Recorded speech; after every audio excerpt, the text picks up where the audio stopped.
Alice Go, nag-alapalos mga awtoridad na lusutan. Ayan na nga, nakumpirmang nalusutan ang mga awtoridad dahil sa nakalabas na pala ng bansa noon pang July ang sinibak na Bambang Mayor Alice Go. Kaya naman pala kahit anong manhunt ang gawin dito, hindi makita kasi nga nakapuslit na sa bansa. Nakakapagtaka pa nga na panay ang paninindigan ng DOJ na hindi pa umano ito nakakalabas ng bansa. Gayon ang mga ahensyang nakapailalim dito ang nagkumpirma na nakapuslit na ito ng bansa. Mukhang hindi naimpormahan ang DOJ. Ano na nga ang nangyari? Mistulang kinapos o sadyang itinago ang ganitong impormasyon sa Justice Department?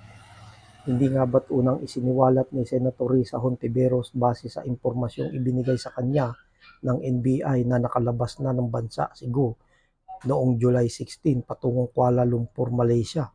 Ang NBI ay nasa ilalim ng pangangasiwa ng DOJ. Kahapon kinumpirma na rin ng Bureau of Immigration na wala na nga sa bansa si Alice Go.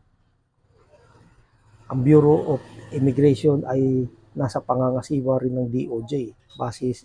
Ayon sa Bureau of Immigration, bumiyahe si Go mula sa Pilipinas patungong Malaysia noong July 16 at dumating sa Indonesia mula sa Singapore noong August 18.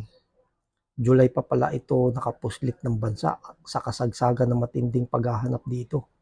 Makailang ulit ng pinaglalaruan ni Alice Go ang Pilipinas. Una nang tumakbo itong alkalde sa Bamban Tarlac gamit ang mga pinekeng dokumento at kahit hindi siya tunay na Pilipino. At ito na naman ang pagpuga at pagbaliwala sa inisyu ditong warrant of arrest. Ang mas masaklap dyan, paano nakalabas ng bansa? Siyempre sa tulong ng ilang opisyal o kawani sa Bureau of Immigration na yan ang dapat na maimbestigahan. Kailangan magsagawa ngayon ng backtracking ang Bureau of Immigration sa mga galaw ni Go upang matukoy kung sino-sino ang mga taong tumulong sa kanya upang makalabas ng bansa. Hirit na rin nakansilahin ang Philippine passport nito para mapabalik ito sa bansa.